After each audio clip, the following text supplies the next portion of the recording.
Berilo iz knjige preroka Izaija. Vstani, prestolnica Jeruzalem, zasi, kajti prišla je tvoja luč in Gospodovo veličastvo je vzšlo nad teboj.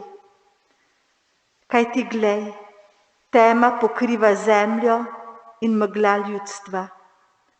Nad teboj pa vzhaja Gospod in njegovo veličastvo sije nad teboj. Narodi bodo prišli k tvoji luči, kralji k siju tvoje zarje. Povzdigni oči naokrog in poglej, vsi se zbirajo, prihajajo k tebi. Tvoji sinovi prihajajo oddaleč, tvoje hčere peljejo pod roko. Tedaj boš videla in žarela, srce ti bo drhtelo in se širilo, kajti k tebi se bo obrnilo bogastvo morja, imetje narodov bo prišlo k tebi. Množica velblodov te bo zagrnila, dromedarji iz Midijana in Efe. Prišli bodo vsi iz Sabe. Zlata in kadila bodo prinesli, Gospodovo hvalo bodo oznanjali. To je Božja beseda. Gospod, vsi narodi ti bodo služili.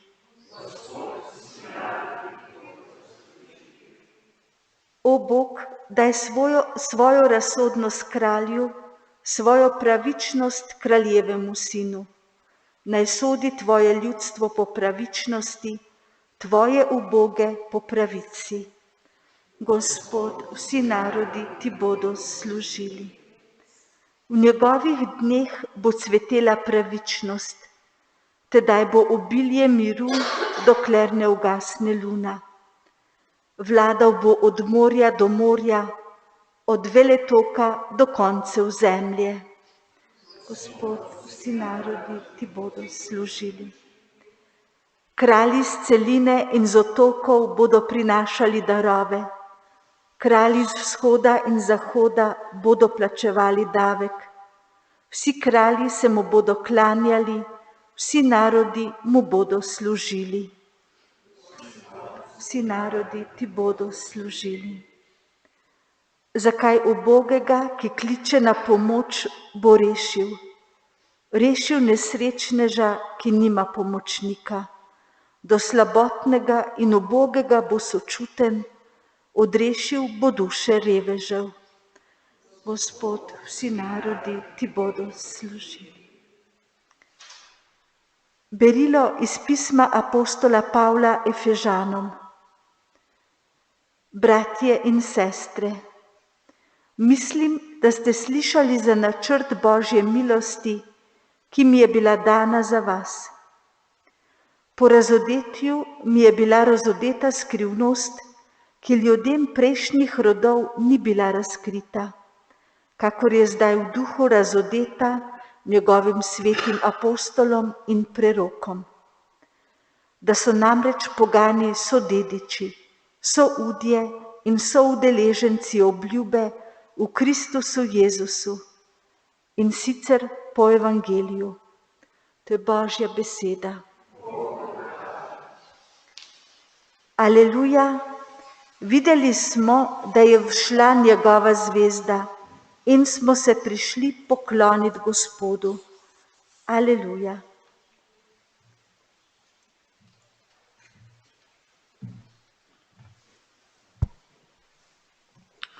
Gospod z vami. Iz svetega evangelija po Mateju.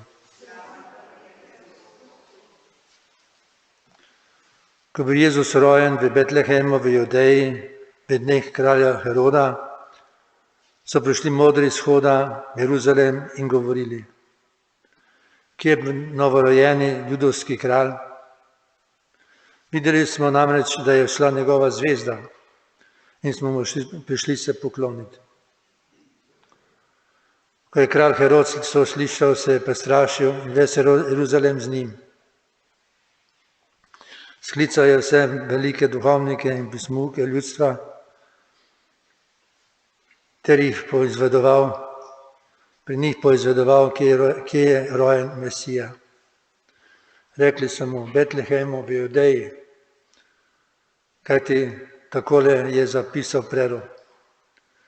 In ti, Betlehem, deželi Judovi, nikako nisi najmanjši med Judovimi vodilnimi mesti, iz tebe bo namreč prišel vodnik, ki bo pasel moje ljudstvo Izraela. Tedaj je Herod skrivaj poklical modre in od njih natančno poizvedoval v času, da se jim je prikazala zvezda. Nato jih je poslal v Betlehem in rekel, pojdite in natančno poizvedite o detetu, ko ga najdete, mi sporočite, da se mu pojdem tudi jaz pokloniti. Ko so po kraljevih besedah so se modri odpravili na pot. In glej, zvezda, ki so jo videli vziti, je stala pred njimi, dokler ni obstala nad krajem, kjer je bilo dete. Ko so zagledali zvezdo, so se silno razveselili. Stopili so v hišo in zagledali dete z Marijo, njegovo materjo. Padli so preden in ga počastili. Odprli so svoje zaklade in mu darovali zlata, kadila in mire. In ker so bili v spanju opomnjeni, naj se ne hodijo nazaj k Herodu, so se po drugi poti vrnili v svojo deželo. To je Kristusov evangelij.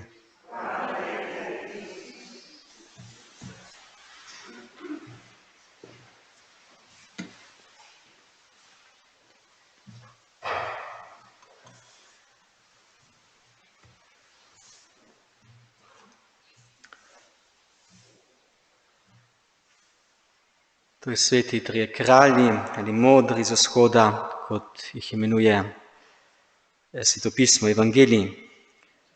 Gotovo so to, predstavljajo to, kar je najbolj plemenitega, bi lahko tako rekli, v človeku. Najbolj pristnega, najbolj prozornega. Iščejo, sledijo tej zvezdi, vejo, da morajo priti do tega kralja, novorojenega judovskega kralja, ker je kralj življenja, ker je postal od Boga, rojen od Boga. Mi verjujemo, da je Bog, ki je postal človek, to je Božji sin. Ampak v vsej tej iskrenosti, pristnosti, iskanja, tudi prozornosti, celo naivnosti bi lahko rekli, ko gredo Herodu tako vprašati, kje pa je, ne da bi česarkoli slutili slabega, so res lik zelo plemenit, lep, čudovit, topel. Na drugi strani imamo kralja Heroda, ki je ravno obratno. Je lik, ki prinaša smrt, ki nam govori o logiki smrti, o razmišljanju, ki je zaprto samo vase in ki ne prinaša nič drugega kot smrt. Trije kralji imajo nek cilj. Herod bi lahko rekel, da ga nima. Da ga nima, oziroma ga ima v tistem trenutku, ko se ustraši zase. Ko pridejo vsi ti tri kralji in reče, veste, se je rodil, ali se bo rodil, se je rodil judovski kralj, kdo, kje, kaj, kako, se je ustrašil zase. Ni bil moder, je potreboval pismouke, izvedence v Svetem pismu, da je zvedel, kje bi lahko to bilo v Betlehemu. In torej ni bil človek, ki bi iskal, ki bi imel nek cilj, ki bi bil pristen, prozoren. Ne? In takoj, ko se je ustrašil zase, je začel naklepati misli, načrte smrti, da bi Jezusa pogubil. Vsi ti tri kralji obratno ne iščejo življenja in celoti darovi so darovi zelo simbolni, zelo lepi. Zlato pomeni Jezus kralj, ampak nas spominja tudi na to, kar je človek z izvirnim grehom izgubil, ko je bil kralj stvarstva. Kadilo je darovanje, prijetno, dišeče, lepo darovanje. Tisto, ki je darovanje Bogu, ampak tudi darovanje, ko drugega sprejemamo z veseljem, s priznanjem, ko se drugega ne bojimo, ko drugi nam ni več sovražnik in se ga ne hočemo znebiti. In pa mira, to je dišava, ki daje vonj, prijeten vonj, sploh tam, kjer je Jezus, ker tam je življenje, tam, kjer je življenje lep vonj, dober vonj, tam, kjer je smrt, ni vonja smrdi. Trohni. Simbolika je izredno močna. Zato vemo, da so tudi mazilili mrtva telesa, zato, da bi ne smrdela, v znamenju vire in upanja na Božje odrešenje in Božje življenje. Dva lika pomembnih ljudi, predstavnikov, ti modri ne predstavljajo sebe, predstavljajo ljudi iz vzhoda in to iskanje. Kralj Herod predstavlja precej sebe, ker tudi sodeluje z tujo oblastjo, ki je podjarmila judovski narod. Tako ne predstavlja toliko narod, ampak bolj sebe in njeno svojo pot in svoj cilj, zaprt sam vase, kot smo rekli.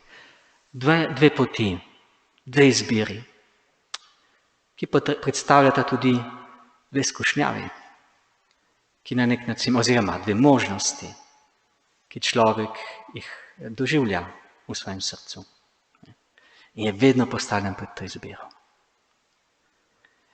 Trije kralji, jasno, so naši priprošniki in pri tem gotovo nas vedno za nas prosijo, nam pomagajo, se vedno na nje lahko oziramo, da bi izbrali ta pravo pot življenja.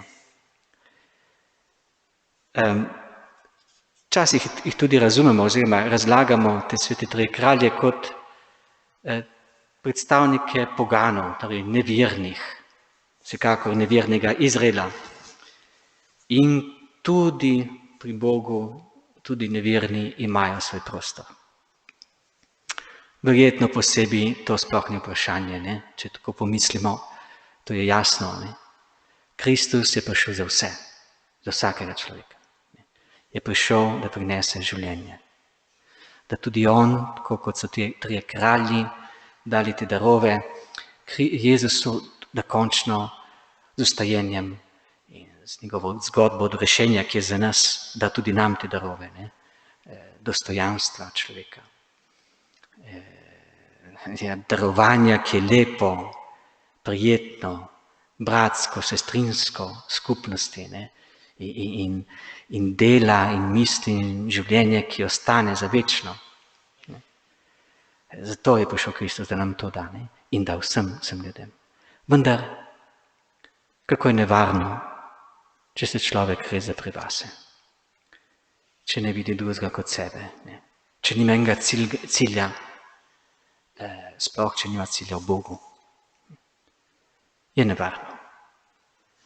In ne samo, da je nevarno za druge, celo Boga tak človek končno odstrani, hoče ubiti, če tako rečemo. Zakaj? Zato, ker se zapre v to logiko strahu zase, ki privede do misli smrti, pogubljenja za druge in končno zase. Kako je to nevarno? Zato smo vsi res povabljeni, vsi, tudi Herod, da se zazremo v lepoto tega prizora, teh obiskov, teh treh kraljev Jezusa, tega obiska, ima tudi pomena, ki ga ta obisk ima. In velikega pomena. Torej ne bodo ti te tri osebnosti, tako velike, tako lepe, tako blizu vsem nam.